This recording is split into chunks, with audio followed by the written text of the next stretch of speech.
Bonjour à tous, bonjour à toutes. Alors je pense qu'une partie d'entre vous était déjà là à 16 heures, mais j'en profite pour remercier pour ceux qui n'étaient pas là, et donc remercier Boris Cyrulnik et Vincent de Gaulle-Jacques pour ce temps d'échange que l'on prolonge avec, on vous l'avait dit, l'arrivée de 3 artistes sur ce plateau et en visio, avec Lorraine Ouda Hussein. Bonjour, merci d'être là. Lorraine, qui donc est l'autrice et metteur en scène du Sommeil d'Adam, qui va bientôt être présentée. Donc les dates, donc ce sera à Château-Vallon, les 16 et 17 novembre. Il y a 2 tout publics et il y aura aussi une scolaire. Donc c'est aussi très important de pouvoir présenter ce travail aux plus jeunes. Lorraine, qui comme Frédéric est en création en ce moment, donc autant vous dire que pour des artistes de venir nous rejoindre pendant un temps de création, c'est d'autant plus remerciable. Merci à vous. Et puis donc Frédéric Fisbach, qui est le metteur en scène de l'adaptation de Petit Pays. Il va nous en parler. Et je présente aussi Zeina Abirached, qui j'espère m'entend, qui est... Oui, parfaitement. Voilà, qui est avec nous en liaison, elle est à Oman, malheureusement. Donc voilà, mais vous la voyez, alors on te voit en très grand, Zena. Donc voilà, qui va suivre et qui va être avec nous tout le temps de la table ronde. Mais maintenant, je laisse la parole à Boris Cyrulnik. Alors, je suis très content de faire votre connaissance, mais maintenant, tout à l'heure, on a parlé de la mémoire, on a commencé à parler du traumatisme, mais maintenant, on va parler plus précisément des traumatismes et des possibilités de s'en sortir, des possibilités de s'en remettre. Alors, les gens, les créateurs qui sont là, ont commencé à faire ce qu'on disait tout à l'heure, c'est-à-dire que le travail de création permet non pas de faire revenir la mémoire, mais de remanier la mémoire en faisant une autre présentation. C'est-à-dire qu'à ce moment-là, on a un facteur de résilience, c'est pas réglé, mais ça déclenche un processus. Alors Zina Abirached, elle me touche, d'abord parce qu'elle est libanaise, et parce qu'elle a pris le titre de Georges Perec. Or, elle ne sait pas que Georges Perec, c'est mon frère d'âme, c'est-à-dire que sa mère porte le même nom que ma mère, ses parents ont les mêmes origines que mes parents, et donc quand elle a pris le titre « Je me souviens », Georges Perec, c'était l'écrivain de l'énigme. C'était « Qu'est-ce qu'il y a à comprendre ?» Il y a 3 points. Qu'est-ce qu'il veut dire avec ces « Je me souviens », mais pourquoi? Qu'est-ce que ça évoque? Donc je suis impatient, puis en plus Beyrouth, c'est une ville, mais un pays qui est cher à mon affection, parce que j'ai beaucoup d'amis, je donne des cours à Saint-Joseph, et les étudiants ont le tort de me réinviter à chaque fois, les pauvres. Donc on attend avec impatience votre visio, on aurait préféré que vous soyez là. Ensuite, Frédéric Fischbach, alors lui, il est aussi proche parce que je ne le connaissais pas, j'ai fait sa connaissance tout à l'heure, mais en revanche, on a une estime, qu'on partage une estime, c'est avec Gaël Faye. Quelle élégance ce gars, quelle élégance dans la tête, dans les mots, dans la littérature, dans les gestes. Et donc, alors ça, donc vous en parlerez pour un homme de théâtre, je pense que c'est important d'avoir quelqu'un qui sait gestuer et parler comme ça, donc il peut donner forme à un message, donc on est impatient. Et Lorraine Ouda Hussein, alors le sommeil d'Adam, il rêvait d'Ève, c'est-à-dire qu'il l'attendait, je sais moi ce qu'il faisait, et quand elle est arrivée, paf, le péché, l'arbre de la connaissance, mais c'est la connaissance au sens biblique du terme. Il l'a connue par 3 fois, dans la nuit. Et donc, je suis impatient aussi de voir ce que vous allez nous dire, et surtout, le témoignage que vous allez nous apporter parle de résignation. Et ça, pour un clinicien, ça me parle beaucoup. Pendant la Shoah, ceux qui se résignaient, ils acceptaient la mort. Donc, je ne sais pas ce que vous allez dire, mais la résignation, les premiers psychanalystes, René Spitz et Anna Freud, on parlait de l'anaclitisme, c'est-à-dire que un bébé privé d'altérité, un bébé privé d'affection, il n'a personne pour qui vivre. Il n'a personne pour qui manger, pour qui parler, pour qui sourire. Autant mourir. Alors, je ne sais pas ce que... Je suis impatient de voir et de parler avec vous. Et bien sûr, on a aussi Vincent de Goléjac, qui a écrit, je ne savais pas qu'il l'avait fait, mais il prend sa place dans Mettre sa vie en jeu. Alors là, c'est un jeu de mots lacanien, sûrement. Donc, mais non, c'est pas lacanien. C'est un jeu de mots. Mais ça fait rien. De toute façon, mais de toute façon, ça fait pas, si on veut comprendre, il faut jouer. On joue à vivre, on joue un rôle social, on joue à celui qui est sur scène, on joue. Et à ce moment-là, on a un rôle. Jean-Paul Sartre a très bien travaillé ça. Hein. Le jeu du garçon de café. Quand il sert, il joue au garçon de café. Donc quand j'étais médecin, je jouais au médecin. Et donc ça veut dire que de toute façon, on joue toujours. Et quand on ne joue pas, ça devient la résignation, ça devient plus grave. Donc voilà, maintenant, Zina Abirached, depuis Beyrouth, on vous écoute. Bonsoir à tous. Moi aussi, j'aurais évidemment préféré être parmi vous. Mais bon, voilà, la magie de la technologie nous permet quand même de partager un moment. Alors, par où commencer? Je suis un peu intimidée. Certains d'entre vous probablement ont déjà vu les planches de Je me souviens exposées au théâtre. Je vous ai préparé quelques pages du livre. J'ai essayé d'en choisir d'autres pour élargir un peu le spectre. Je ne sais pas si je vous les montre tout de suite ou si Monsieur Cyrulnik, vous me guidez un peu dans cette introduction. Ou alors peut-être je peux déjà vous dire en effet des éléments biographiques importants qui sont que je suis née à Beyrouth en 81, les années 80 étant pile au milieu de la guerre civile qui a déchiré le Liban de 1975 à 1990. Je suis née donc dans une moitié de ville du côté est, et pendant toute mon enfance, il était impossible ou en tout cas très dangereux de traverser pour passer de l'autre côté. Et quand la guerre s'est arrêtée, j'avais 10 ans. Et pour la première fois, l'enjeu, en tout cas pour moi à ce moment-là, même si j'étais assez jeune, a été non pas de me réapproprier les lieux de ma ville, mais de me les approprier tout simplement. Et je me souviens, puisque c'est un peu le thème de ce travail-là, du moins, que la première fois que je suis allée à Beyrouth-Ouest avec mes parents à la fin de la guerre, donc j'avais 9-10 ans, on quittait donc une partie de la ville qui était extrêmement dangereuse et extrêmement touchée par les bombardements en 90, pour arriver à quelques kilomètres de là. Vraiment, c'était pas grand-chose, même pas 10 minutes en voiture, dans une partie de la ville qui était, totalement paisible, illuminée. Je me souviens que la voiture de mon père a allongé la corniche, la promenade des Français, le long de la mer jusqu'à la grotte aux pigeons. Puis il y a encore ce Luna Park qui me semblait magnifique à l'époque, avec toutes les lumières de toutes les couleurs. Bref, j'étais j'avais l'impression d'être dans un pays étranger.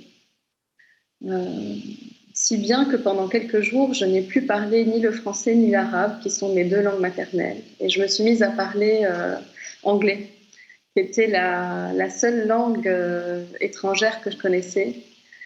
Et il me semblait impossible de pouvoir m'adresser aux commerçants ou aux passants, ou même évidemment pas à mes parents, mais plutôt aux personnes extérieures à la famille, il me semblait impossible de m'adresser à eux dans une langue familière. Il fallait que j'utilise une langue étrangère. Donc, c'est dire le choc de se sentir justement pas chez soi, ailleurs que chez soi. Alors évidemment, tout ça a pris un peu de temps pour raccommoder justement ces deux parties de la ville et puis surtout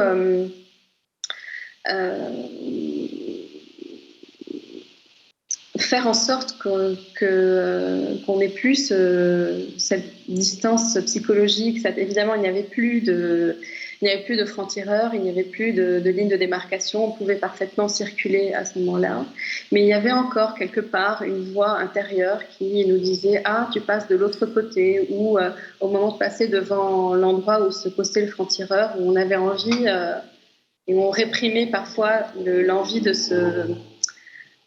rentrer son cou dans les épaules en voiture. Enfin, voilà, donc ce travail d'appropriation de la ville, de ces espaces où on s'est battu, où il a fallu à nouveau vivre, et puis une appropriation de la normalité,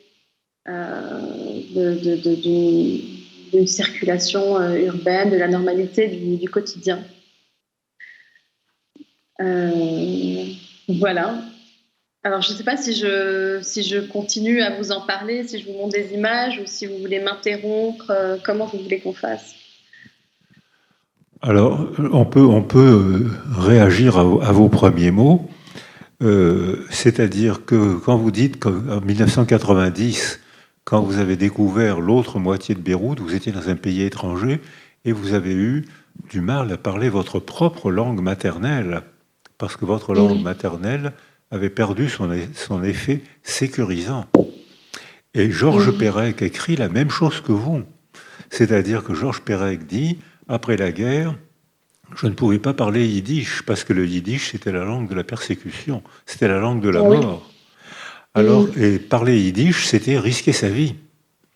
Mais actuellement, en 2023, les jeunes, les petits-enfants, ou même les arrière-petits-enfants, la signification du yiddish, pour eux, est différente. Et il y a des écoles de yiddish qui essayent de réapprendre aux petits-enfants parce que c'est devenu la langue de la filiation. C'est-à-dire qu'on se réintègre dans une filiation. Donc ça veut dire qu'on change. Quand on est vivant, on change. Donc on n'est pas, comme ce qu'on disait tout à l'heure, ce qu'on a travaillé tout à l'heure, rien ne nous oblige à être prisonniers du passé. Alors, Zina, si vous voulez réagir ou si vous voulez réagir, sinon je continue, tant pis pour vous. Hein. Sinon... Moi, ça me...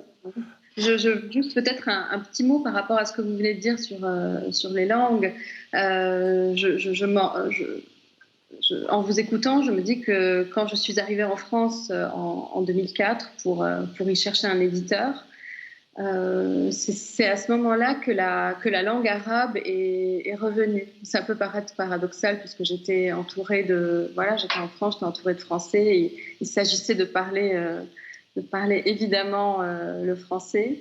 Et là, à ce moment-là, il y a eu comme une espèce de réhabilitation de cette langue arabe qui était en effet la langue des barrages armés, la langue des mauvaises nouvelles, la langue de la radio, de la presse, pendant la guerre en tout cas. Et il y a eu à ce moment-là comme une espèce de réparation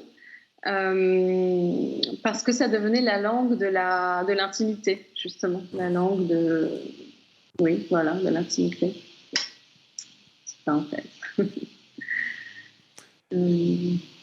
Seulement, la langue maternelle a un effet sécurisant quand la mère a pu être sécurisante. Or, dans les pays en paix, 70% des enfants sont sécurisés parce que leur mère est sécurisante. Ce n'est pas le cas d'un pays en guerre où on a fait des évaluations dont probablement vous parlerez tout à l'heure. Dans des pays en guerre, 30, 40, 50% des enfants n'ont pas acquis un attachement sécure, c'est-à-dire ils n'ont pas confiance en eux. Alors que dans un pays en paix, il n'y a que 5% des enfants qui ont des troubles du développement. Dans un pays en guerre, ça peut aller jusqu'à 30 ou 40%. Donc ça laisse une trace. Ça ne veut pas dire que, même si on déclenche un processus de résilience, c'est-à-dire que même si on fait quelque chose de sa blessure, une œuvre d'art, une écriture, un engagement dans une association, si on fait quelque chose de sa blessure, on se remet à vivre. Ça ne veut pas dire qu'on oublie. Je me souviens. On n'oublie pas. Ça laisse une trace, mais on en a fait quelque chose. Mais quand j'ai vu les premières images de la guerre d'Ukraine, j'ai entendu les bruits, j'étais convaincu de ne plus jamais entendre ces bruits, puisque j'ai connu deux guerres. J'ai connu la guerre de 40 et j'ai connu la guerre d'Algérie. J'ai connu deux guerres, alors que ceux qui sont nés quelques années après moi n'ont connu aucune guerre. Or, pendant les guerres, il y a des bruits, les bombes, les bruits, les arrestations par les policiers ou les contrôles aux checkpoints. Donc tout ça, on croit l'avoir oublié et on l'a enfoui. On ne l'a pas oublié. On a mis une superstructure, une création qui fait qu'on vit bien, on vit mieux, mais quand j'ai vu la guerre réapparaître, j'ai entendu les bruits et surtout ce qui a provoqué un retour d'émotion qui m'a surpris, c'est les barrages de paille. Les Allemands mettaient des barrages de paille en créneau, en quinconce, pour obliger les gens. Donc, s'ils ne pouvaient pas franchir un barrage avec une voiture ou à la course à pied, parce que sinon, les Allemands avaient le temps de viser. Et quand j'ai revu ces barrages, ces bottes de paille, j'ai eu un retour d'émotion parce que je croyais l'avoir oublié. C'était simplement enfoui. C'était pas oublié. Et je pense que Zina, vous allez confirmer, vous allez dire des choses que vous aussi vous allez retrouver. Enfin, vous venez d'arriver au monde, alors vous savez pas, mais il y a sûrement des choses enfouies au fond de vous, comme Georges Perec, qui sont pas totalement réglées. Mais ça fait rien, on peut vivre avec. Absolument. Non, mais en vous entendant parler, je pense aussi justement le pouvoir de certaines images, notamment d'images d'archives. Moi, ça m'est arrivé au moment où je faisais des recherches. Je ne sais pas si vous le savez, mais au Liban, on n'enseigne pas la guerre aux enfants. C'est-à-dire qu'il n'y a pas de version officielle étudiée à l'école. Le programme d'histoire s'arrête le 13 avril 1975, donc il ne s'est rien passé, en gros, en tout cas pas grand-chose. Tout ça pour dire que pour avoir une connaissance de ce qui s'est passé de 75 à 90, il faut chercher soi-même. Évidemment, on a tous des versions un peu artisanes de notre entourage, du milieu socio-culturel, du milieu religieux aussi parfois, mais voilà, moi j'avais vraiment besoin, même si ça ne se voit pas dans mes livres, de savoir ce qui s'est passé, qui s'est affronté, à quel moment, contre qui, avec quelles alliances, enfin voilà, c'est assez compliqué. Et au gré de ces recherches, il m'est arrivé de tomber sur... il m'est arrivé une chose, c'est que je suis tombée sur une photo pourtant très connue de Raymond Depardon, qui a beaucoup photographié le centre-ville de Beyrouth pendant la guerre et après. Il y a une photo extrêmement connue où on voit une rue en perspective avec un milicien qu'on voit vers le côté gauche de la photo qui s'engouffre dans la rue. On voit au premier plan, la crosse de sa Kalachnikov. Et là, pour la première fois de ma vie, pourtant cette photo, je l'avais déjà vue plusieurs fois, j'ai remarqué dans le fond de la perspective justement de cette ruelle un morceau de réverbère. En fait, c'était un réverbère comme tous les réverbères de Beyrouth de l'époque, sauf que le globe le globe était cassé et il pendait. Je ne sais pas si vous avez l'image. Mais c'était étonnant parce que j'ai pensé aussi à Barthes et à son punctum, là, comme ça, d'un coup, il y a quelque chose qui est sorti de la photo et qui est venu vers moi. Et c'était cette image extrêmement familière que j'ai vue des milliards de fois pendant mon enfance, de ce réverbère qui avait l'air de tirer la langue au vide parce que le globe contenant l'ampoule était cassé. Et là, tout d'un coup, pour la première fois, j'avais l'impression de le voir pour la première fois. Et en effet, toutes les strates de mémoire, puisque ça fonctionne par association d'idées, donc parfois un détail aussi anodin qu'un globe de réverbère, en tout cas là, en l'occurrence, ça fait remonter énormément de détails de notre quotidien qu'on avait, en tout cas moi, que j'avais totalement enfoui, en effet. Oui, mais ces détails ne sont pas des détails, ce sont des objets signifiants, c'est-à-dire des objets hyper chargés de sens. Je me souviens, Georges Perec parle du Scooby-Doo. Alors, vous savez ce que c'est un Scooby-Doo? Bien sûr. Ah ben ça alors, vous savez ce que c'est un Scooby-Doo? Ça alors. Je croyais que c'était. Je me souviens des Scooby-Doo. C'était générationnel, mais ça ne peut peut-être plus. Et ces objets sont porteurs de sens. On perçoit l'objet et toc, ça évoque quelque chose qui n'est pas là. Donc, d'où je me souviens. Eh bien, écoutez, Zina, merci d'avoir été un peu avec nous. Embrassez tous les Libanais de notre part. Hein. Je ne manquerai pas. Donc, mais si vous restez avec nous, si vous voulez intervenir de temps en temps. Alors, avec plaisir. Alors, on va donner dans l'ordre. Tu veux intervenir? Non, Bon, il va intervenir. Il veut se faire désirer. Alors, on va donner. Alors maintenant, petit pays. D'abord, ce qui m'a frappé avec Gaël, que j'ai rencontré, que j'ai trouvé beau physiquement, Très. Que j'ai trouvé beau moralement, et vous ne le répétez pas, hein, sinon. Et cette beauté n'empêche pas la souffrance, parce que avec l'enfance qu'il a eue, et c'est vrai pour Zina, c'est vrai pour nous tous, ces traces, on ne les règle pas totalement. Même si on se remet à vivre bien, on ne règle pas tout. On garde une hypersensibilité toute sa vie à un type d'information. Je pense que Zina, toute sa vie, va être sensible à la guerre. Ça lui parlera à elle plus qu'à ceux qui n'ont pas connu la guerre. Et je pense que Gaël a souffert. Il écrit même qu'il a beaucoup souffert par moments et que c'est la chanson qui lui a permis de métamorphoser, de dire ce qu'il n'osait pas dire avec des mots non chantés. Il a pu le dire avec des mots chantés. Oui, et puis c'est l'écriture beaucoup. En fait, je me suis rendu compte, d'ailleurs dans Petit Pays, il y a la découverte de la lecture, qui pour le personnage Gabi est un endroit qu'il va cultiver, qui va pouvoir lui permettre de mettre de la distance par ses plongées dans les imaginaires proposés par les auteurs qu'il lit, de se sauver, ou en tout cas de sauver une partie de lui-même. Il se découvre auteur, et Gaël, lui, a commencé à écrire très très jeune. En fait, il a commencé à écrire des poèmes très tôt, et il a toujours eu cette pratique. La chanson est venue plus tard. Elle est venue plus tard. Et en fait, on discutait ensemble. Il me disait, mais moi, je connais pas le théâtre. J'ai pas du tout de... Voilà, je connais pas le théâtre. Et puis, il réfléchit un petit peu, et puis il me dit, mais en même temps, j'ai vu un spectacle qui a tout déclenché, et qui était Rwanda 94 du groupe Off.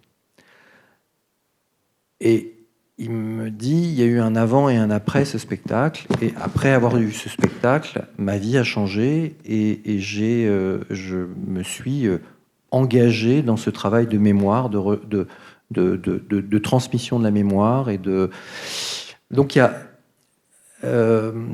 c'est drôle parce que juste avant on parlait de ça, je disais le génocide contre les Tutsis au Rwanda, il date de 94, ça fait 28 ans. Et j'ai interviewé la tante de Gaël, qui est une rescapée et qui a perdu sa famille, ses enfants, enfin bon, et qui me disait les personnes qui nous ont parlé, qui sont venues nous accompagner et qui nous ont parlé de la Shoah, nous ont dit vous verrez, au bout de 25, 30 ans, les choses ressurgissent, des choses apparaissent, les réapparaissent. Et c'est une question de temps. C'est une question de temps. Voilà. Et je pense que Gaël, par exemple, aujourd'hui vit à Kigali. Il vivait à Paris il y a encore quelques mois, et il a décidé de repartir avec sa famille, vivre à Kigali. Et je pense que ça s'inscrit aussi dans des parcours où, comme me le disait sa tante qui s'appelle Spéciose, et me disait, en fait, il n'y a pas d'après, on vit avec. Comme la particularité de ce génocide, c'est qu'il a été commis entre voisins, entre parents, entre proches. On sait qui a fait, qui a tué, qui a commis, mais on se retrouve au marché.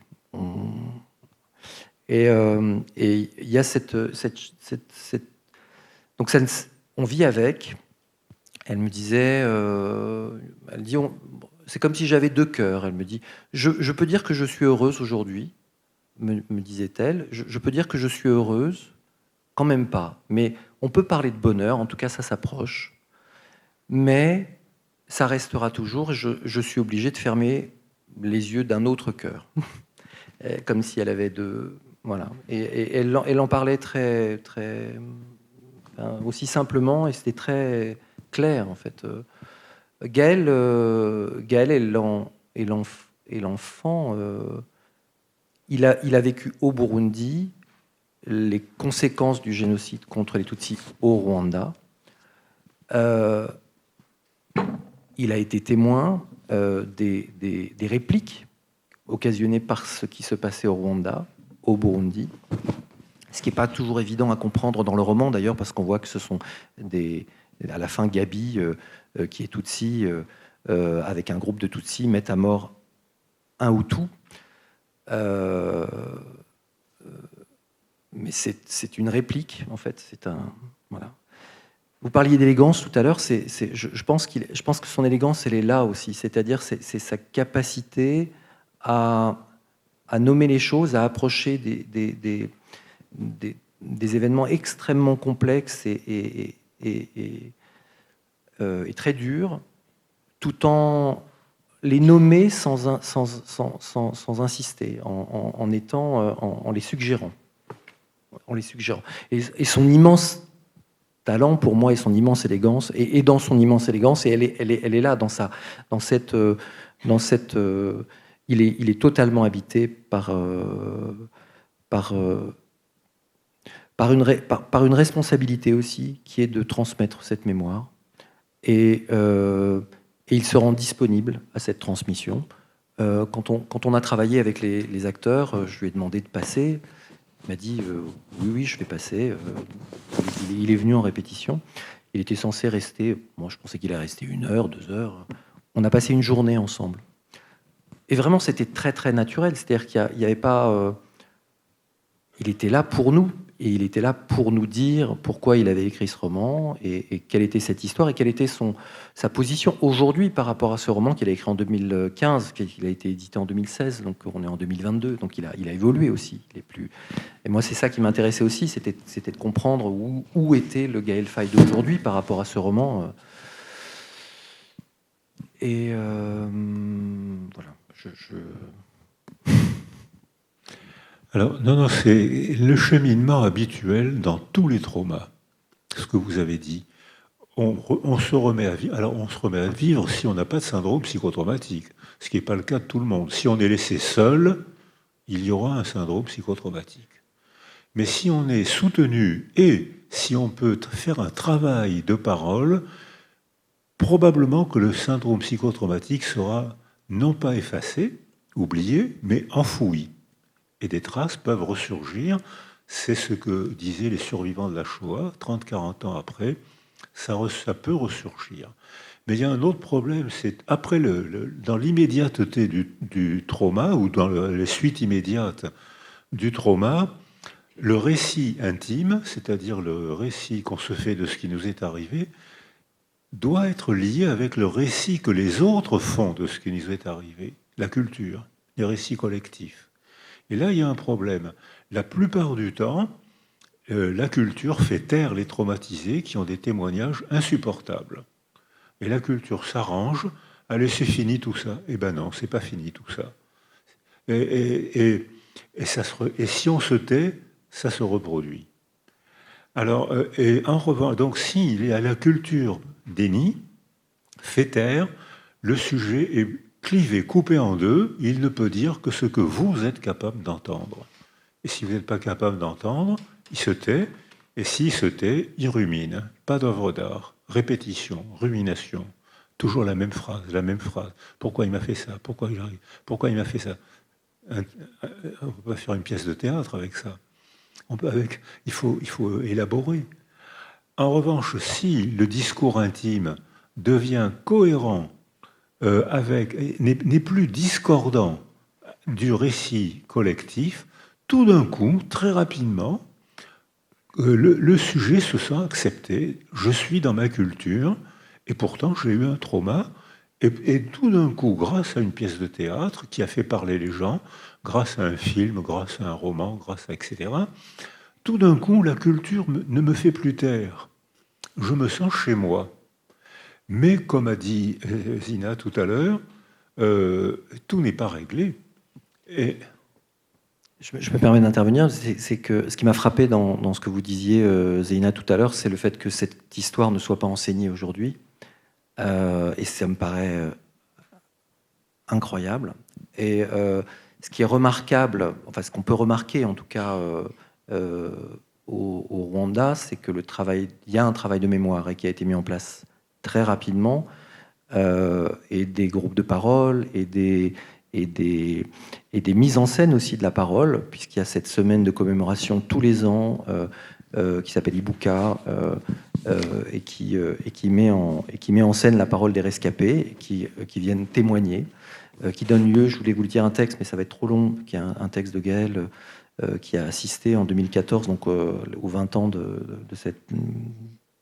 Après le génocide, et qui participait à une grande réunion dans un stade, et où il traverse le stade, et en fait il voit que dans les vestiaires, il y a plein de matelas par terre. Et il pense que c'est pour le bien-être des invités. Il le dit, ça doit être pour qu'on se repose, parce que on va être là pendant des heures.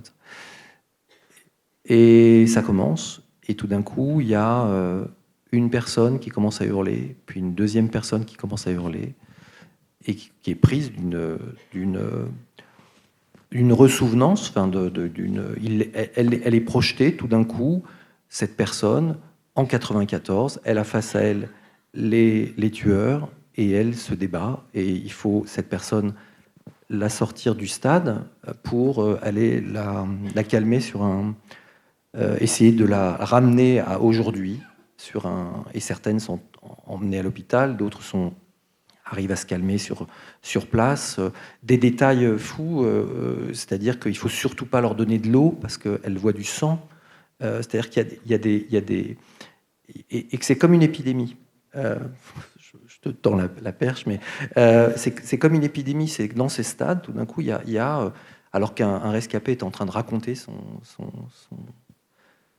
histoire, ça se communique comme ça. Alors, je sais qu'aujourd'hui, ces grandes messes n'ont plus lieu. Par contre, Ibuka continue. Il y en a en France, il y en a dans quasiment toutes les villes.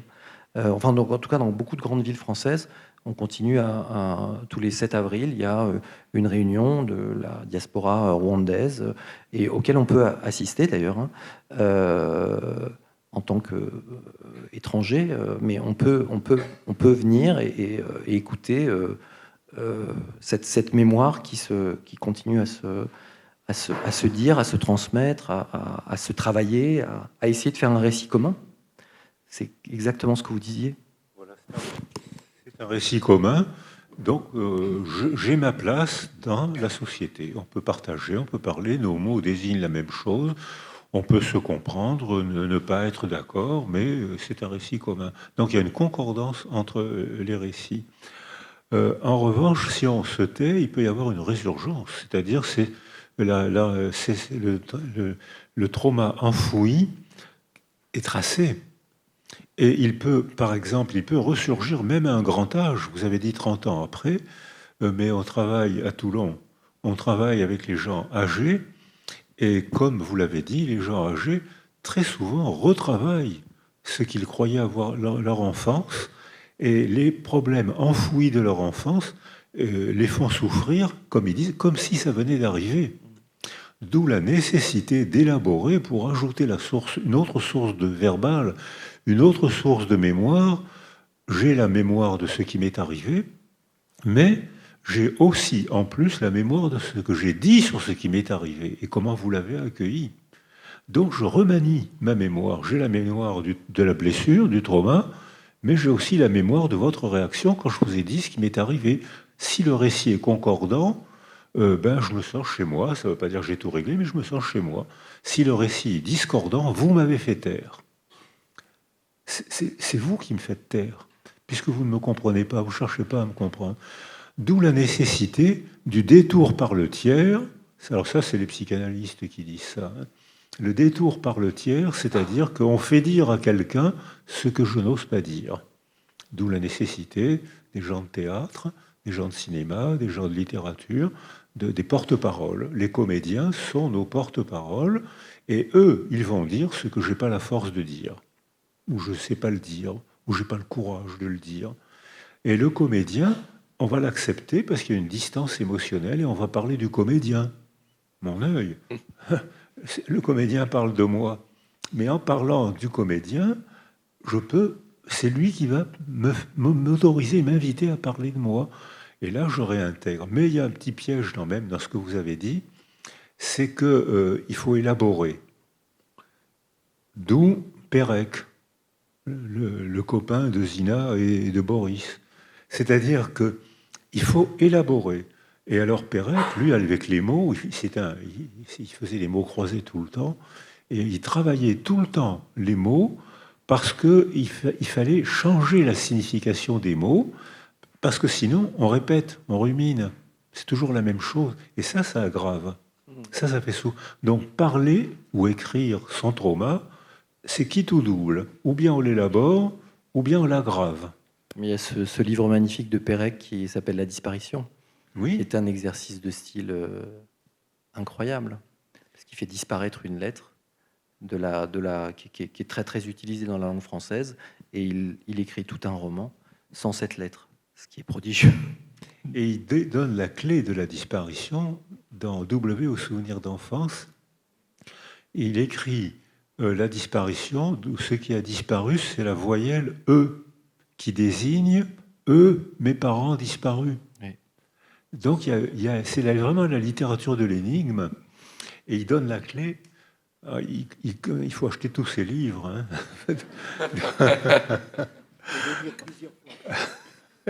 Oh oui, et les relire plusieurs fois, parce que la disparition, j'ai mis un temps fou à comprendre, à découvrir l'énigme.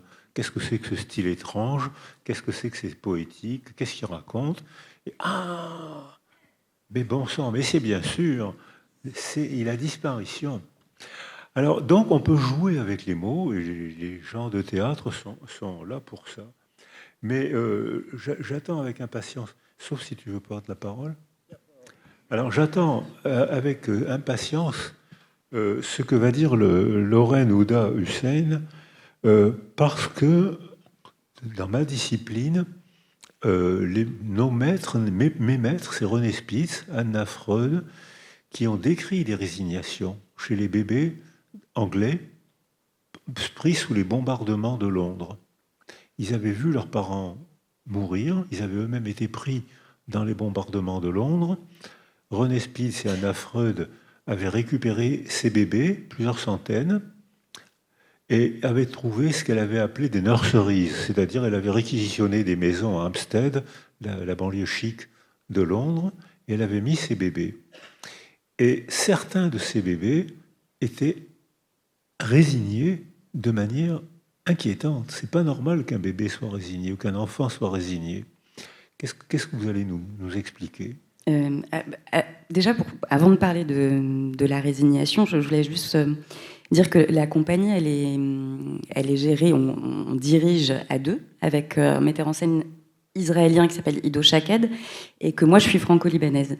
Donc déjà le terrain sur lequel on travaille ensemble est un terrain de récit, de comment on fait du récit, dans notre cas politique. On s'est rencontrés juste après la guerre de 2006. Moi, ma famille du côté libanais vient du sud Liban, de Nabatiyeh, qui a été très très touchée à ce moment-là. On s'est rencontrés très peu de temps après. Évidemment, cette rencontre n'a pas été très agréable, enfin surtout pour lui, parce qu'elle s'est fait dans les cris, beaucoup. Et je me souviens qu'il m'a dit, mais il m'a laissé parler, et il m'a dit, mais en fait, je suis d'accord avec toi. Mais du coup, je ne pouvais plus parler. Je ne pouvais plus m'énerver contre lui, je ne pouvais plus... Et donc, la naissance de cette compagnie, de la façon dont on travaille les spectacles qu'on décide d'élaborer ensemble, vient de là.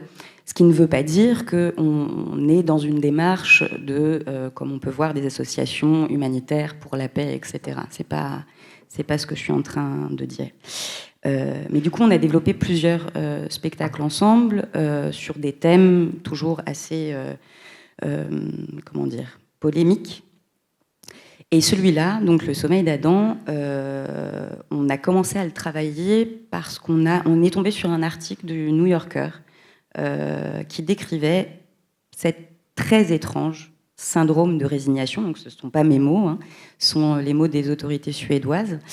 Alors c'est un phénomène qui est observé donc surtout en Suède au début des années 2000 et qui touche des centaines, voire milliers d'enfants et de préadolescents en situation migratoire, sous le coup d'une obligation de quitter le territoire, une OQTF, et qui donc du jour au lendemain vont être expulsés avec leur famille.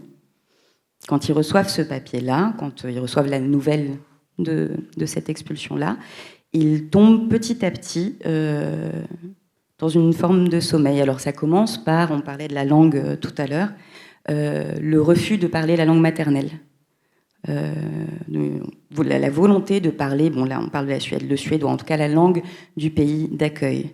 Le refus de la nourriture du pays d'origine.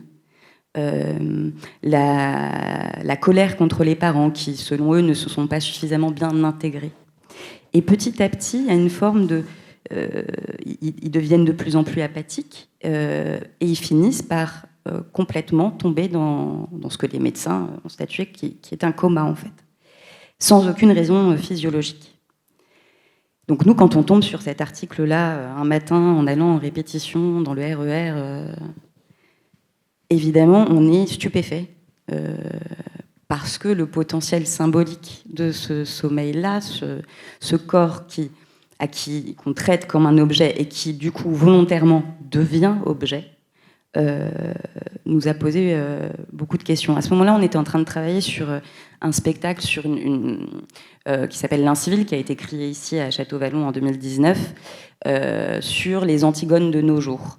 Et donc Antigone, cette figure adolescente qui se bat et qui est dans quelque chose de très très actif, comme ça, jusqu'au bout, se bat par l'action. Et là, on se disait, mais est-ce que ces enfants-là se battent ? Est-ce qu'ils protestent par la non-action ? Et comment ça se fait ? Quelles sont les raisons qui font qu'on est dans un monde où ça peut aller tellement loin que ça devient possible, comme une forme de jurisprudence, si je peux m'exprimer ainsi, en psychiatrie. Du coup, on a commencé un petit peu à chercher. On s'est dit, alors, ils dorment depuis plusieurs mois, voire des fois plusieurs années. Ils ne réagissent à aucun stimuli douloureux. Et les autorités suédoises concluent donc en 2014 que ça s'appelle le syndrome de résignation, qu'il y a un lien avec l'obligation de quitter le territoire. Et ils se rendent compte que petit à petit, plusieurs de ces enfants reviennent à la vie, pas du jour au lendemain, ça prend un petit peu de temps, mais reviennent à la vie, quand ils accèdent avec leur famille au statut de réfugiés. Et c'est ce que les médecins ont appelé, ce que je trouve très poétique, restaurer l'espoir au sein de la famille.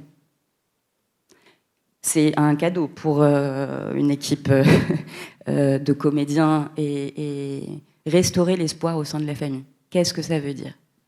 Donc on est parti de là. Et en plus de ça, on en parlait tout à l'heure, ça peut toucher les membres d'une même fratrie, en fait. Quand un enfant dort, petit à petit, sa sœur ou son frère commence à tomber dans ce sommeil-là. Et il n'y a pas que des cas en Suède, évidemment, hein, il y en a un peu partout dans le monde. Après, tout le monde ne communique pas, tous les pays ne communiquent pas de la même façon là-dessus. Et dans cette recherche-là, nous on s'est dit, voilà, nous on a envie de parler de ça, on a envie de mettre cette histoire-là en France, avec le patient zéro. Qu'est-ce qui se passe ? On trouve un matin un enfant endormi qu'on ne peut pas réveiller. À la base, le comédien travaille avec le vivant, donc travailler avec un corps qui ne bouge pas sur un plateau de théâtre, c'est aussi un défi. Et qu'est-ce que ça provoque chez les autres, chez les personnages, chez les comédiens ? Et alors c'est un travail qui est toujours en cours, hein, évidemment, parce qu'on crée le 9 novembre, donc tout peut changer du jour au lendemain. Mais ce qui a été intéressant, ce qui était récurrent, c'était cette permanence du récit, ce besoin de créer une concordance de soi, une identité narrative, pour pouvoir, en fait, que les parents puissent transmettre à ces enfants dormeurs leur propre histoire, pour qu'ils puissent se projeter dans un avenir que petit à petit se réapproprient. Souvent, ce sont des enfants qui découvrent des bribes de leur histoire en traduisant l'obligation de quitter le territoire à leurs parents. Donc, ils ont des bouts entiers de silence et des phrases aussi en même temps extrêmement administratives sur une histoire familiale souvent extrêmement douloureuse. Donc on a beaucoup travaillé là-dessus, sur le récit, la mise en récit de la mère d'Adam. Vous parliez tout à l'heure de nommer les choses. Quand on fait une demande d'asile à l'OFPRA, on a un entretien où on doit raconter son histoire. Et on parle de récit du requérant. Ce qui est souvent impossible pour les personnes qui sont dans cette situation-là, parce que traumatisées, et encore souvent en dissociation, pour pouvoir survivre, pour pouvoir se protéger. Souvent, les refus sont motivés, les refus de l'OFPRA à la demande d'asile sont motivés pour raison de récits impersonnels, manque d'émotion, imparfait. Donc on travaille là-dessus, sur la permanence de ce récit-là, sur le fait qu'on met aussi les gens dans une situation, ces gens-là dans une situation impossible, de devoir se raconter en permanence, de devoir presque jouer ou accentuer une forme de souffrance pour que leur dossier passe. Voilà. Et ce que je voulais dire aussi, c'est qu'il y a cet aspect qui me semble important, c'est pas que les personnes en situation migratoire, bien sûr, mais toutes les personnes traumatisées ou qui ont vécu des guerres ou d'autres événements, cette notion de ne plus pouvoir faire confiance à ceux qui ne l'ont pas vécu, même à ses propres enfants ou à sa propre famille. Et finalement, des fois, de se sentir plus en sécurité au cœur du danger que dans un endroit qui offre une forme de, tu disais, Zaina, tout à l'heure, de normalité. Et qu'est-ce que c'est ? Et et comment c'est possible, après avoir vécu tout ça, de la supporter aussi, cette normalité-là ? Je pense que là, vous avez parlé à Vincent, là. Hein. Oui, c'est vraiment ce que vous dites, hein, restaurer l'histoire au sein de la famille. Et pourquoi à l'OFPRA ou ailleurs, on ne peut pas raconter, on ne peut pas produire un récit, parce que le cadre, effectivement, est un cadre de contrôle dans lequel on n'est pas accompagné. Et ça résonne en moi par rapport à ce que j'essaye de développer, que j'appelle la clinique de l'historicité. c'est-à-dire comment on fait ça. Alors ça part de tout un travail, j'ai dit tout à l'heure l'hypothèse, l'individu est le produit d'une histoire dont il cherche à devenir le sujet. Donc produit d'une histoire, Freud dirait par rapport à l'histoire infantile, l'inconscient, etc. Bourdieu dirait l'ensemble des déterminations sociales. Et Sartre dit l'important n'est pas ce qu'on a fait de moi, mais ce que je fais de ce qu'on a fait de moi. Et donc c'est ce triptyque-là qui pour moi permet de construire une hypothèse par rapport à ce qu'on a dit là sur le fait que l'histoire, elle est ce qu'elle est, on ne peut pas la changer. La seule chose qu'on peut changer, c'est la façon dont l'histoire est agissante en soi. Et tous les exemples que vous avez donnés montrent que l'histoire est agissante en soi. Bon, parfois, elle est pas forcément dramatique. C'est l'incorporation des habitus dont parle Bourdieu, par exemple, qui explique comment l'éducation, son milieu, nous forme nos habitus, etc. Mais on voit bien que quand l'histoire est fracassée, à ce moment-là, ça devient très problématique. Et que si on n'enseigne pas la guerre, c'est effectivement parce qu'on a peur de réveiller les oppositions, les clivages, etc., qu'il y a eu au moment de la guerre et qu'il vaut mieux, on dit il faut tourner la page, comme ça on est tranquille. Et comme on tourne la page, effectivement, l'histoire est agissante en soi, mais silencieusement, ce qui montre qu'elle est incorporée, etc. Alors, la question, c'est quels espaces peut-on construire pour faire cette clinique de l'historicité? Alors, chacun d'entre nous, on bricole, on fait ce qu'on peut, on a, je crois... Enfin, quand je dis on bricole, c'est pas du tout, pour moi, péjoratif. C'est-à-dire, on est les artisans et on essaye de faire au mieux par rapport à ça. Et moi, j'ai bricolé, donc... ces groupes d'implication et de recherche, et puis ce théâtre d'intervention socio-clinique, mettre sa vie en jeu, c'est-à-dire essayer de proposer des espaces intermédiaires entre l'espace de la thérapie, où on fait ce travail-là dans un espace protégé dont on a besoin parfois, souvent même, avec quelqu'un qui écoute et qui est bienveillant, hein, qui n'est pas menaçant, etc. Et puis la politique, c'est-à-dire ce qu'on essaye de faire au niveau des commémorations, des lieux de mémoire, des livres d'histoire aussi, hein, et où la justice restauratrice ou autre. Alors, juste pour illustrer ça, si Boris veut bien, juste un petit exemple d'un travail que j'ai fait dans cet esprit-là en Amérique du Sud après les dictatures. J'ai fait ça au Chili, en Argentine et en Uruguay. Donc, où il y avait des groupes où les gens s'inscrivaient pour pouvoir travailler sur leur histoire, dans l'articulation entre mon histoire personnelle, l'histoire familiale et l'histoire sociale. Et c'était juste après les dictatures. Et après les dictatures, dans ces trois pays, il y a eu les lois de plomb qui faisaient que pour tourner la page, on faisait une amnistie généralisée de la police et de l'armée par rapport à ceux aux disparus, etc. Et du côté des militants, des exilés qui étaient partis, qui avaient combattu, on fait l'amnistie, comme ça on n'en parle plus, on tourne la page. Et donc ça produisait des tensions terribles, même dans les milieux de ceux qui avaient combattu la dictature, mais dans toutes les familles, parce que comme on ne pouvait pas en parler, on ne pouvait pas faire ce récit collectif, on ne pouvait pas trouver ce récit commun. Alors, dans un groupe, je vous donne juste une petite séquence de ce groupe.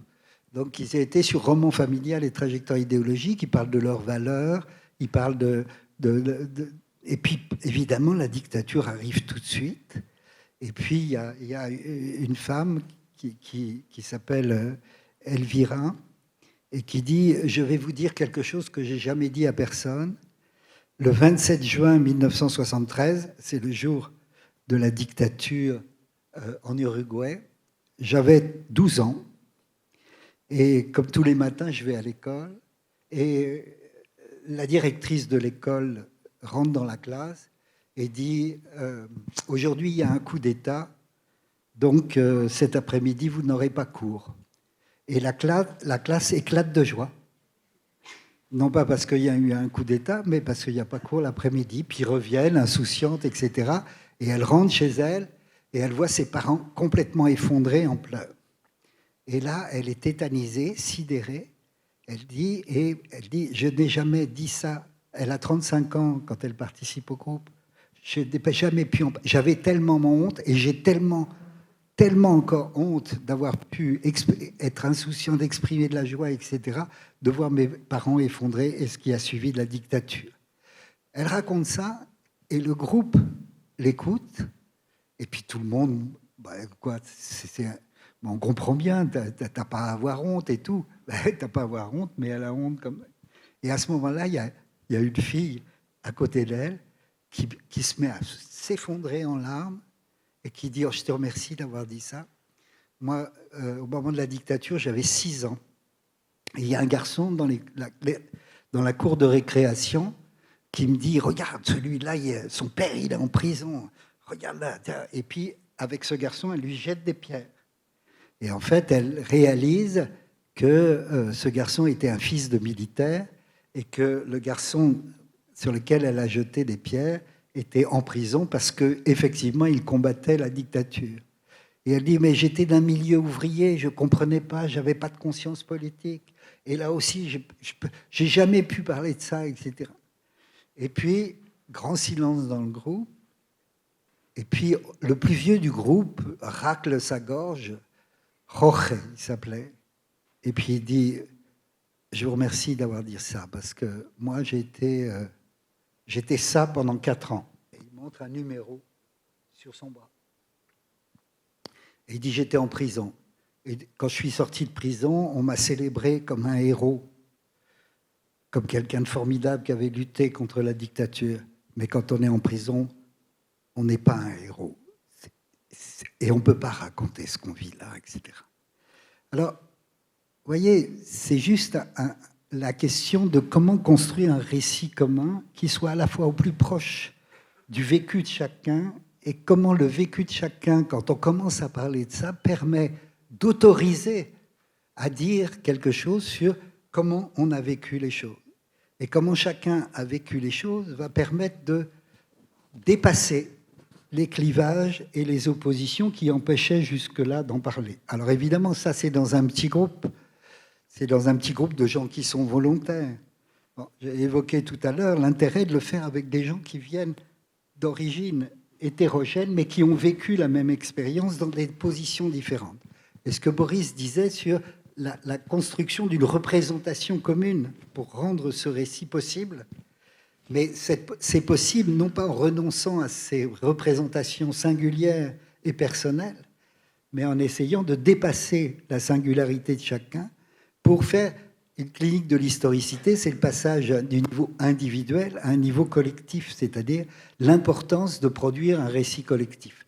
Et c'est là où l'alliance entre ceux qui sont spécialistes de ces questions-là, du côté de la thérapie, de la science, les artistes qui essayent de construire un récit à partir de mots qui sont justes, des mots qui rassemblent au lieu de séparer.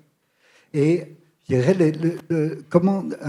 qui pour moi, par rapport à ce que tu disais sur le théâtre, le problème du théâtre, c'est que la parole du comédien, c'est une altérité avec laquelle je peux m'identifier. Moi, dans le théâtre d'intervention socio-clinique, on monte des sociodrames, si on veut, pour jouer ça, et on fait jouer son rôle par un autre qui permet de retrouver sa propre parole. Et donc, c'est ça qui est intéressant sur ce qu'on fait les uns et les autres, c'est effectivement de retrouver les mots pour le dire, comme dit le beau livre de Marie Cardinal à propos de sa psychanalyse, et en même temps de retrouver les mots pour le dire en commun, de les partager, de telle façon qu'on puisse vraiment retrouver, à partir de l'historicité individuelle, une historicité collective. Merci Vincent, merci à tous. Mais ce que vous m'expliquez, ça me pose, en vous écoutant, ça me pose un problème. Par exemple, quand on a un trauma, la réaction de tous les traumatisés dans un premier temps, c'est de se taire. Parce que c'est trop dur à dire, c'est trop dur à élaborer. Mais si on les laisse se taire toute leur vie, qu'est-ce qui se passe ? Ils arrêtent de vivre, ils se taisent. Donc, dans un premier temps, on peut respecter leur silence, mais dans un premier temps, quand est-ce qu'ils commencent à parler ? Quand ils sont soutenus, quand ils sont sécurisés. Et là, il commence à élaborer, et là, il commence à parler. Mais il y a plusieurs manières de raconter son trauma. Ou bien on le dissèque, on le rumine et on l'aggrave. Ou bien on l'élabore, on cherche à comprendre, on cherche à lui donner un sens. Dans ce cas-là, on le compare, on travaille, on élabore. Et dans ce cas-là, c'est l'effet résilient, un facteur de résilience de l'écriture. Mais ça pose un problème, c'est que par exemple, si j'ai un trauma et si j'en parle tout le temps, je vais transmettre l'horreur du trauma à mes enfants. Donc je suis obligé de me taire parce que je veux protéger mes enfants. Mais si je me tais, je leur transmets l'angoisse de la non-représentation, l'angoisse du vide, l'angoisse du trou. Alors docteur, comment il faut faire? Il faut passer par le détour du tiers, le comédien, l'écrivain, le peintre, le groupe. Et alors ça pose un problème aux Libanais aussi, c'est que pendant la guerre civile du Liban, Myrna Ganadjé m'a expliqué qu'il y avait 15 factions religieuses, toutes en guerre les unes contre les autres. Alors comment faire un récit? Alors déjà en France, pendant la guerre d'Algérie, c'était plus clair. C'était plus clair. Mais c'était moins confus, on va dire. C'était moins confus. Mais pendant la Seconde Guerre mondiale, il y avait plusieurs groupes, les FFI, les FTP, les collaborateurs, les nazis. Et déjà, mais au Liban, quand il y avait 15 factions, comment fait-on pour faire un récit avec 15 factions? Alors là, vraiment, au secours, Zina, comment on fait? Dites-nous, Zina, dites-nous. Pardon. Est-ce que vous m'entendez? On vous espère. Là, on n'entend plus. Ah, pardon. C'est revenu là, je crois. Vous m'entendez? Oui. Il faut que je vous raconte une histoire quand même, parce que là, je ne résiste plus. Au moment où j'ai voulu écrire un de mes romans graphiques qui s'intitule Le jeu des hirondelles, comme je vous le disais tout à l'heure, j'ai fait donc un certain nombre de recherches voilà, pour savoir ce qui s'était passé réellement. Et donc, je savais que j'avais envie de parler de la vie quotidienne pendant la guerre, de la guerre telle qu'elle avait été vécue à l'intérieur des appartements. Et je voulais le prisme de l'enfance, parce que j'étais partie de mes souvenirs d'enfance là aussi. Et je n'oublierai jamais ce moment où c'était en avril 2006. L'INA, l'Institut national de l'audiovisuel, venait de mettre ses archives en ligne. C'était le premier jour. Et j'avais tapé dans le moteur de recherche quelque chose comme Beyrouth 1980 ou bien guerre civile, je ne sais plus très bien. Mais le premier résultat que j'ai trouvé ce jour-là, c'était un documentaire tourné par Antenne 2 à l'époque, en 84, et intitulé Beyrouth 1984, histoire d'une rue sur la ligne de démarcation. Et bon, comme j'ai grandi dans la rue Youssef Semani qui donnait pile sur la ligne de démarcation, je me suis dit je vais quand même regarder, ça peut être intéressant. Et ça n'a pas loupé. J'ai reconnu non pas ma rue, mais la rue où il y avait mon école maternelle. J'ai retrouvé certains commerçants qui avaient été interviewés par le journaliste. Et puis voilà, le propos du reportage, c'était que on était dans un quartier très dangereux de Beyrouth parce que pas loin de la ligne de démarcation et qu'il y a beaucoup de Beyrouthins qui ont choisi de partir vers la côte ou plutôt vers le nord du pays, mais qui a aussi beaucoup d'habitants du quartier qui ont décidé de rester comme pour résister, une espèce de résistance par leur présence même. Et pour illustrer ce propos, le journaliste entre dans un immeuble qu'on n'a pas le temps d'identifier. Alors il fait sombre, la cage d'escalier est noire, on n'avait pas d'électricité à l'époque.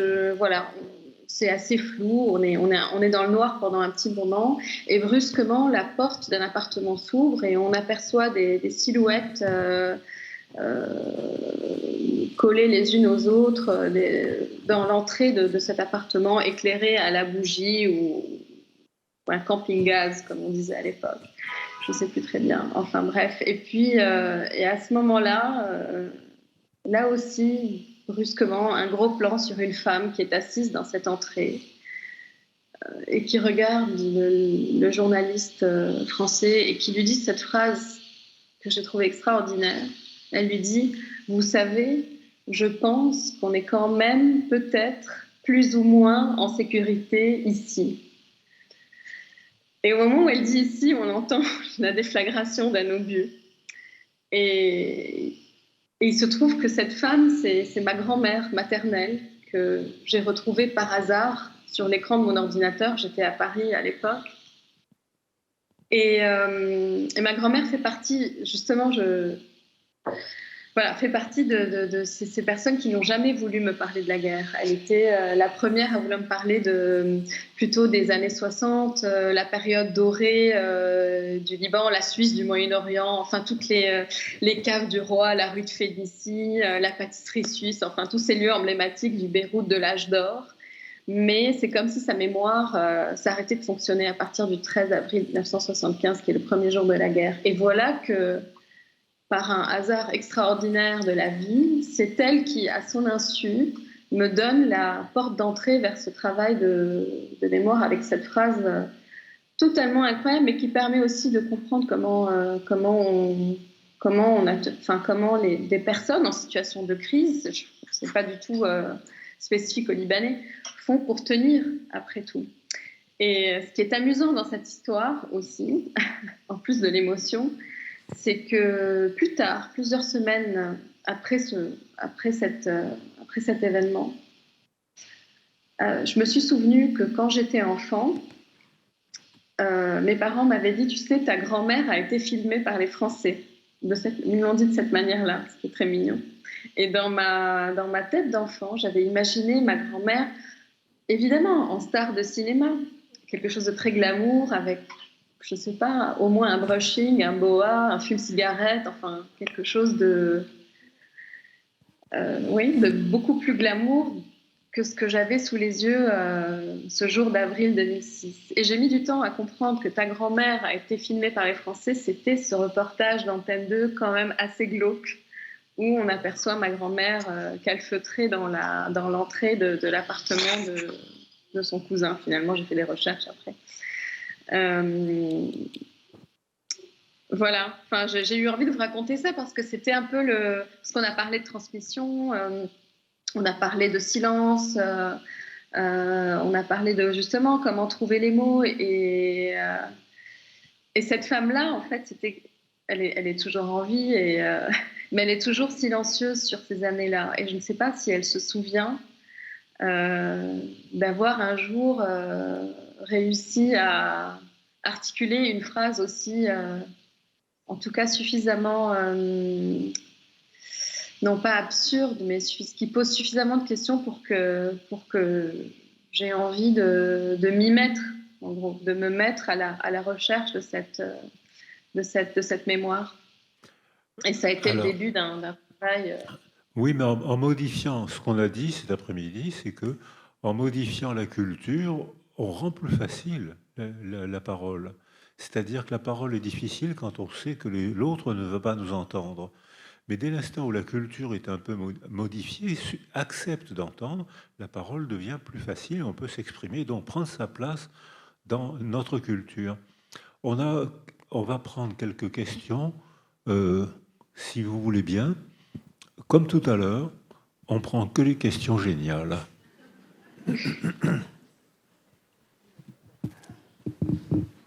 Première question géniale. Deuxième question géniale.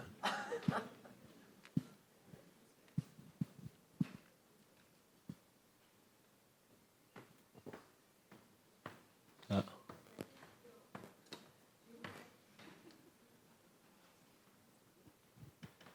Merci.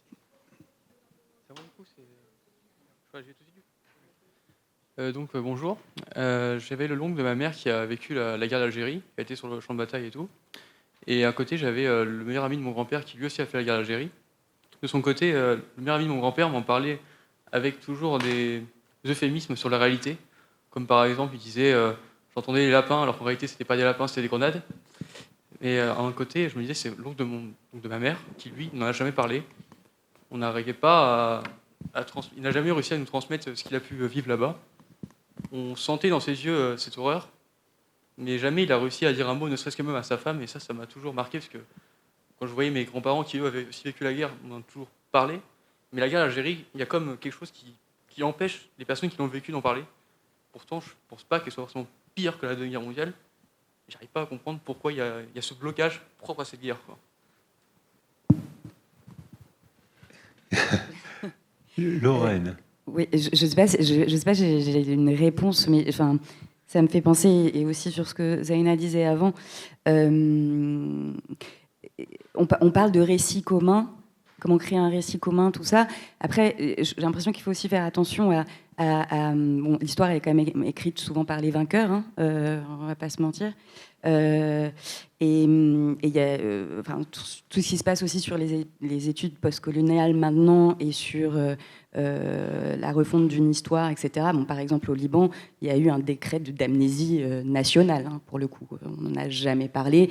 Et il y a même une phrase qui dit que si tu viens au Liban et que tu dis que tu as compris ce qui s'est passé pendant la guerre et que tu comprends la politique libanaise, c'est que vraiment tu n'as rien compris.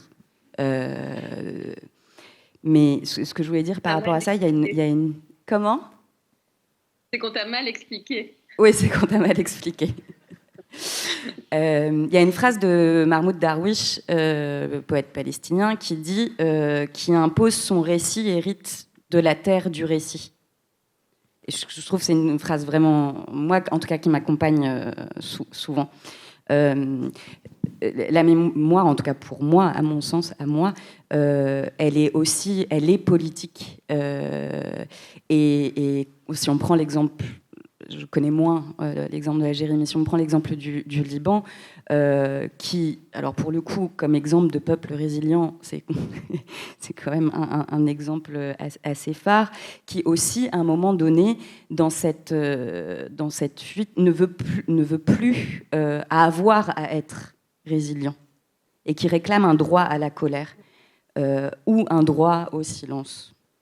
Je dis tout ça parce que je sais pas bien comment on fait pour, même s'il faut forcer ni quoi que ce soit.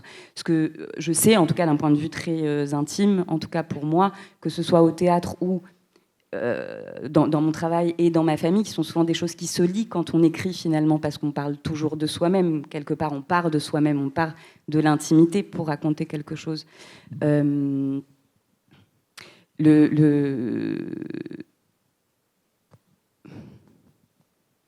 La possibilité, en tout cas, qui est en tout cas des passeurs, j'ai l'impression souvent dans les familles, quelqu'un qui a un rôle de passeur à un moment donné, qui permet au moins de questionner ce silence-là, même si c'est pas forcément directement la personne qui est silencieuse. Et évidemment, c'est sur des échelles de génération en génération. Voilà, je vais dire ça. Tu m'autorises à faire une citation ? Je t'en prie. Elle est de quelqu'un que j'aime beaucoup, Boris Cyrulnik. Très bien. Tu le connais aussi ? Remarquable. Pour métamorphoser l'horreur, il faut créer des lieux où s'exprime l'émotion. Une resocialisation, comme si de rien n'était, souligne la blessure, alors que la transformation se fait sans peine dès qu'on peut la dessiner, la mettre en scène, en faire un récit ou une revendication militante. Qu'est-ce que c'est bien. Juste, simplement pour... Donc, je pense que dans la salle, Toulon, c'est un port de guerre. Pendant la guerre de 40, beaucoup de Toulonnais ont souffert. Et notamment, il y a eu des bombardements qui ont tué 3000 Toulonnais et Sénois. Ils ne peuvent toujours pas en parler. Vous savez pourquoi ? Parce que les bombardements, c'était les Américains. Comment parler des bombardements faits par nos libérateurs ? Comment faire un récit avec ça ? Ils se taisent toujours. Quand ils essayent d'en parler, mais tu te trompes, c'est les Allemands. Ben non, c'était pas les Allemands, c'était nos libérateurs. De la même manière qu'à Limoges, il y a un très très grand cimetière, puisque c'est le plus grand cimetière de France et un des plus grands d'Europe, et qui est lié au fait qu'il y a eu un maquis, et qu'il y a un capitaine qui s'appelait le capitaine Guingois, qui était un résistant, qui a libéré Limoges. Et puis Limoges a été ensuite relibéré par les forces libératrices françaises, et donc ce maquis a été décimé. C'est des histoires dont on parle jamais, et qui sont voilà, et qui font des blessures extrêmement profondes, Et qu'on a du mal à remanier, puisqu'on sait qu'il va y avoir des contresens. On va nous faire taire. Tu te trompes, qu'est-ce que tu racontes? C'était pas. Donc la condition humaine, c'est pas facile, hein, les gars. Juste pour vous répondre, jeune homme, enfin, j'ai pas de réponse, mais je viens de lire un roman magnifique d'une romancière qui s'appelle Gaëlle Josse et qui traite un peu de la question dont vous avez parlé. Je vous engage à le lire. Elle a élaboré un récit par la fiction de cette question du silence de quelqu'un qui a vécu la guerre d'Algérie et qui ne sait pas le dire, qui n'arrive pas à le dire, et qui ça donne une forme à sa vie. Et puis, mais je ne vais pas vous spoiler, comme on dit, la fin. Mais lisez-le.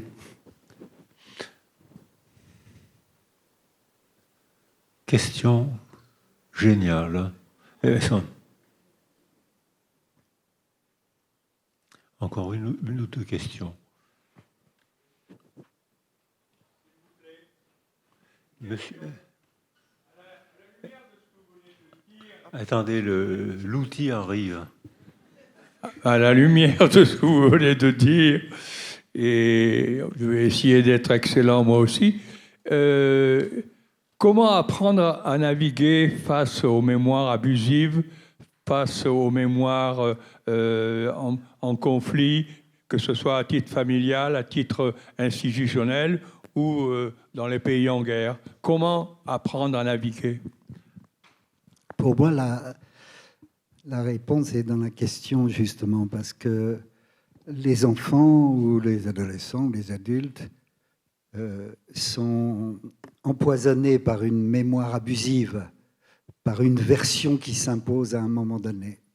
Et ils savent confusément ou consciemment que c'est ça qui ne va pas et que c'est pour ça qu'ils ne vont pas bien. Et donc, faire confiance au sujet, c'est l'idée que les gens qui sont confrontés à des traumatismes, des mémoires traumatiques et des mémoires abusives, ils cherchent en permanence des issues. Ils cherchent à se débarrasser de cette version délétère pour essayer d'en trouver une autre. Et il y a quelqu'un qui s'appelle Elliot Perlman qui a écrit un livre dont le titre est superbe, qui dit sur la mémoire indocile. Et il dit: la mémoire est une chienne indocile. Elle ne se laissera ni convoquer ni révoquer, mais ne peut survivre sans vous. Elle vous nourrit comme elle se repaît de vous. Elle s'invite quand elle a faim, pas lorsque c'est vous l'affamez. Elle obéit à un calendrier qui n'appartient qu'à elle, dont vous ne savez rien. Elle peut s'emparer de vous, vous acculer ou vous libérer. Vous laisser à vos hurlements ou vous tirer un sourire. Et généralement, on a plus envie de sourire que de hurler. Mais merci pour votre question, parce qu'effectivement, il y a un négationnisme qui est un déni abusif. Le déni, c'est un mécanisme de protection qu'on peut comprendre. C'est tellement dur à dire, c'est tellement dur à entendre que, bon, c'est pas bien, c'est un mécanisme de défense, mais après tout, on est agressé, on est en légitime défense, on est malheureux. Donc c'est pas bien, parce que ça donne des troubles, mais comment faire autrement? On n'a pas la force de lever le déni, sauf si on nous sécurise, et à ce moment-là, on peut lever le déni. Le négationnisme, c'est pas ça du tout. Le négationnisme, c'est l'intention de continuer à détruire celui qui a déjà été détruit. C'est-à-dire que, mais non, qu'est-ce que vous racontez? Auschwitz n'a jamais existé, j'ai entendu ça. Donc, qu'est-ce que vous racontez? Alors, il y a au négationnisme, mémoire criminelle, c'est-à-dire interdit de penser, interdit de parler, interdit de penser. Il y a aussi, quand on commence à parler, il y a un mouvement qui se crée et qui risque de nous embarquer. Par exemple, dans les années 85, sous l'impulsion du film de Claude Lanzmann, 1985, l'impulsion des écrits de Primo Levi, 700 exemplaires en 1947, 200 000 en 1985. Personne ne voulait lire en 1947 Primo Levi. C'est devenu un succès 40 ans après. Donc ça veut dire que quand la culture se réchauffe, on a droit à la parole. Mais à ce moment-là, en 1985, on a vu apparaître des mémoires abusives, par exemple des gens qui prétendaient avoir été à Auschwitz, et l'enquête montrait qu'ils n'y avaient jamais été. Et j'ai eu 2 rencontres, Wilko Mirski, qui prétendait avoir été à Auschwitz, alors qu'en fait, il avait été adopté, et il avait eu une vie tranquille, de mauvais élève, et il avait continué. Et puis, il y a une fille dont j'ai oublié le nom, qui a eu un succès, qui a fait un film avec mon ami Guy Bedos, qui a eu un grand succès. Elle prétendait avoir des parents juifs déportés, et à l'âge de 8 ans, elle avait prétendu avoir traversé l'Europe pour rejoindre ses parents. Il y a sûrement des gens qui ont son nom en tête. Une enquête a montré que, en fait, ses parents étaient rexistes. Elle était belge, et ses parents étaient rexistes, c'est-à-dire nazis belges. Et que c'était pour elle une manière de compensation imaginaire, mémoire abusive. Elle disait non, je ne descends pas, non seulement je ne descends pas de criminels, mais en plus je fais partie des victimes, donc je suis innocente. Comme si toutes les victimes étaient forcément innocentes. Donc mémoire abusive. Donc, et puis surtout, après la guerre de 14, le gouvernement français a fait une tentative de négationnisme. C'est-à-dire qu'il y avait des consignes, on ne parle pas de ces horreurs, c'était le mot adéquat, hein, on ne parle pas de ces horreurs, et c'est un député, un homme, Louis Marin, député de Nancy, qui a décidé de faire ces monuments aux morts qui embellissent toutes les places de village avec des statues kitsch. Moi, je trouve ça sympa, ça m'amuse beaucoup de voir les statues. Bon, c'est comme c'est. Mais s'il n'y avait pas eu cet homme, est-ce qu'on ne parlerait pas de la guerre de 14 ?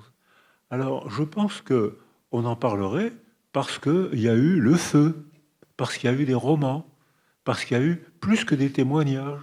Donc, il y a une guerre des mémoires qui se fait entre le déni, qui est respectable, qui n'est pas bien, mais qu'on peut comprendre, le négationnisme qui est un crime, qui est la poursuite du crime, et puis les excès de mémoire, où là, il y a des commémorations parfois stéréotypées, où les gosses font les pitres pendant la commémoration, parce que pour eux, ça ne prend pas la même signification que pour les parents.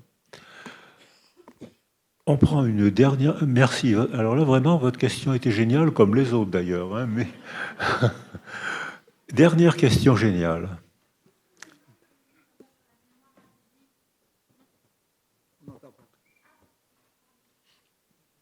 Je souhaitais avoir le nom du livre sur la mémoire abusive, s'il vous plaît.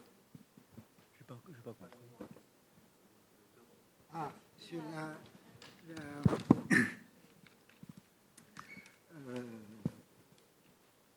c'est la mémoire indocile. Pardon, c'est la mémoire indocile de Elliot Perlman, Perlma2n. Le titre exact, c'est la mémoire est une chienne indocile, je crois. Bon, ben, je crois que c'est l'heure du pastis. Et que merci d'avoir été là.